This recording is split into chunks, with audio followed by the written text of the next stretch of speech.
আমার সকল দিনে বাইনারা প্রত্যেক আদম সন্তান সে যে তোর হোক না কেন, আদম সন্তান বলতে মানুষের কথা বলছে। প্রত্যেক আদম সন্তান দৈনিক 2 থেকে 3 বেলা ভাত খায়, খাবার গ্রহণ করে। দৈনিক মিনিমাম 2 থেকে 3 বার খাবার গ্রহণ করে। চা নাস্তা তো আছেই, বিভিন্ন স্ন্যাক বলে ইংরেজ, ওগুলা তো আছেই। কিন্তু মনে করে একজন বাঙালি দৈনিক 3 বার ভাত খায়, 3 বেলা ভাত খায়, সকালে একবার, দুপুরে একবার, রাত্রে একবার, 3 বেলা ভাত খায়।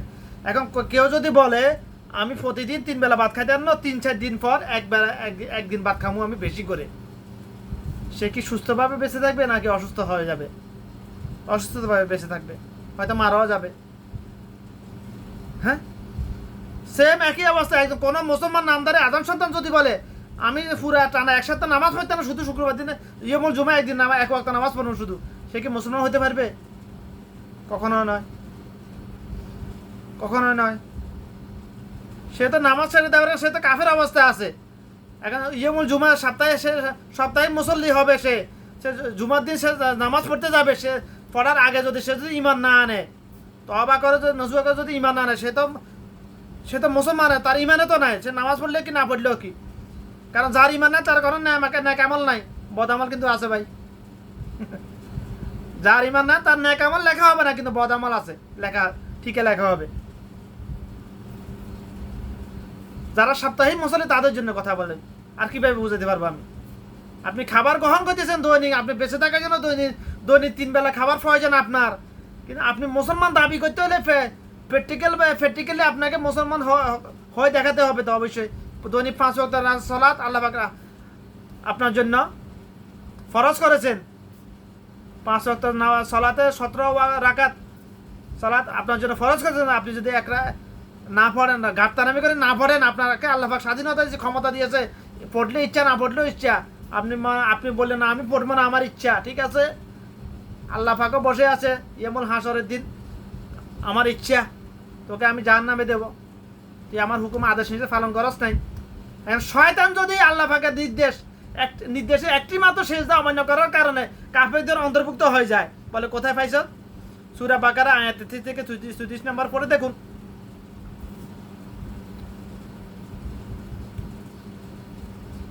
আদম সন্তান হবে না? আদম সন্তানকে কাফের হবে না? হ্যাঁ, কিছু কিছু মুনাফিকে ফতুয়া বানাইছে, কোন মুহাদ্দিসগণ বলেছেন ইমান নামাজ না পড়লে ইমান যায় না। ইমান রস সিমেন্ট দিয়ে ডালে করা হয়েছে, ইমান কিভাবে যায়? মুসলমান মা বাপ মুসলমান না, আমার মা বাপে নামাজ পড়তেছে, আমি না পড়লে কি আমি তো আছি না, এটা সম্ভব নয়। ডাক্তার ঘরে জন্ম হলে যেরকম ডাক্তার হয়ে যায় না, ইঞ্জিনিয়ার ঘরে জন্ম হলে ইঞ্জিনিয়ার তাকে হয়ে যায় না, বলা হয় না তাকে।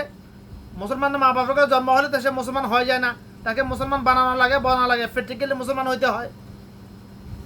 মানুষের পেট থেকে বের হইলে মানুষ হয় না, মানুষের পেট থেকে বের হয় 2 পাগলা একটা প্রাণী, তাকে মানুষ বানানো লাগে। মানুষের পেট থেকে বের হইলেই যদি মানুষ হয়ে যাইতো, তাহলে মানুষ কিভাবে মানুষকে মেরে ফেলতেছে? মানুষ কিভাবে ঘুষ খাইছে, দুর্নীতি, সাদাবাজি, সিন্ডিকেট করতেছে, ঘুষ খাইতেছে, জেনা করতেছে, নিজের মায়ের সাথে জেনা করতেছে সুদ খাওয়ার মাধ্যমে, কিভাবে করতেছে এগুলা? এটা তো শুকরের নেচার, এটা শুকরের নেচার। জাত বাত বাঁচে না, যার সাথে ইচ্ছা তার সাথে ফিজিক্যাল রিলেশন করে। তো মুসলমান নাম ধরে আদম সন্তানগুলো কিভাবে সুদ খাওয়ার মাধ্যমে, সুদের নামে নিজের মায়ের সাথে জানা করতেছে? কিভাবে মানুষ হইলে কিভাবে হয় সম্ভব? এটা ওরা মানুষ নয়, ওরা পশুর সাথে নিকৃষ্ট, ওরা নিকৃষ্ট।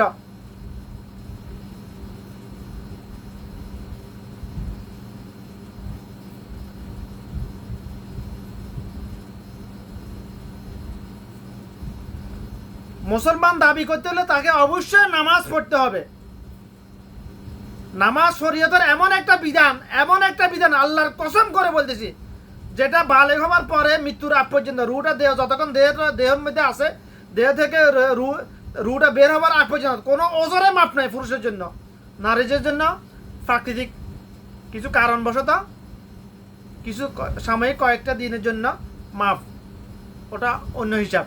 পুরুষের জন্য কোনো ওজরে মাপ নাই। হাঁটার ক্ষমতা থাকলে মসজিদে গিয়ে পড়া ফরজ, ওয়াজিব। হাঁটতে না পারলে বাড়িতে দাঁড়িয়ে নামাজ পড়া ওয়াজিব। দাঁড়াতে না পারলে বসে পড়া ওয়াজিব, বসতে না পারলে শুয়ে পড়া ওয়াজিব। শুইতে না, আমার শরীরের কোনো অঙ্গ প্রত্যঙ্গ লড়াচড়া করতেছে না, কিন্তু রুটা ঠিকই আছে, হোঁশ ঠিকই আছে, চোখের ইশারায় পড়া ওয়াজিব, পারতে হবে তাকে নামাজ। এমনকি সমুদ্রের কোনো নাবিক যদি সমুদ্রের মাঝখানে জাহাজ ডুবে গেছে, ওই সময় সে তার তো অন্য কোনো চিন্তা ভাবনা না, শুধু কীভাবে বেঁচে থাকবে ওই চিন্তা। ওই সময় যদি নামাজের সময় হয়, তখন তাকে তার তো ওই ওই অবস্থায় তার জন্য নামাজ মাপ নাই, তাকে নামাজ পড়তে হবে ইশারায়, আঙ্গুলের ইশারা হোক, চোখের ইশারা হোক। অজু গোসলের দরকার নেই, সাগরের মধ্যে আছে, ল্যাংটা থাকুক আর যে অবস্থা থাকুক, তাকে ওই সময় নামাজ পড়তে হবে না, ওই সময় তার জন্য নামাজ নাই, মাপ নাই। শুধু তাই নয়, আল্লাহর রাস্তা জিহাদ করতে গিয়ে যে মারা যায় তাকে বলা হয় শহীদ। যে শহীদ তার জন্য বিনা হিসাবে জান্নাত, মানুষের হক যদি নষ্ট না করে। যে আল্লাহর রাস্তা জিহাদ করতেছে, জিহাদ রানিং, চলমান, সেই অবস্থায় নামাজের সময় না, নামাজ মাপ নয়, তাকে নামাজ পড়তে হবে, পড়তে হবে। এটাই রাসূলুল্লাহ সাল্লাল্লাহু আলাইহি ওয়াসাল্লামের শিক্ষা, এটাই রাসূলুল্লাহ সুন্নাহ, এটাই হলো ইসলাম। এগুলো যে যার নামাজ নাই তার ইমান নাই। মুসলমান দাবি করতে হলে তাকে অবশ্যই নামাজ পড়তে হবে। তাওহীদের উপর আমি শুধু আল্লাহ আল্লাহ এক, আল্লাহ অদ্বিতীয়, আল্লাহ ছাড়া কেউ নাই, এটা মানি, এটা মুখে বলি মানি, এটা এটা এটা শুধু তাওহীদের স্বীকৃতি দেওয়া নয়। শুধু এগুলো বললে মুসলমান হয়ে যাবে না, মুসলমান পেটে গেলে মুসলমান হওয়া লাগে। আল্লাহ পাক মুসলমান হতে আল্লাহ পাক যা কিছু করার জন্য বলেছেন এবং রাসূলুল্লাহ সাল্লাল্লাহু আলাইহি ওয়াসাল্লাম যেভাবে করে দেখিয়েছেন ওইভাবে করতে হবে। বিসমিল্লাহ।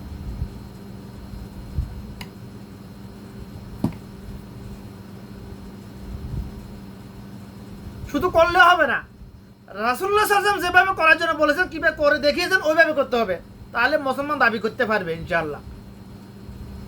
নামাজ, রোজা, হজ, যাকাত, জিহাদ তো গায়েব হয়ে গেছে, এখন জাদুঘরে পাওয়া যাবেও না, এটা পাওয়া যাবে। জিহাদ ইসলামের মৌলিক বিধিবিধানের মধ্যে নামাজ, নামাজের পরে জিহাদ, নামাজ, জিহাদ, রোজা, হজ, যাকাত। জিহাদ এখন বলে না কেউ, এটা ইসলামের শিক্ষা ব্যবস্থার মধ্যে নাই। ইসলামের মৌলিক বিধিবিধান 5টি, কালিমা, নামাজ, রোজা, হজ, যাকাত। ইসলামের মৌলিক বিধিবিধান 5টিও না 6টিও না, 8 থেকে 10টি।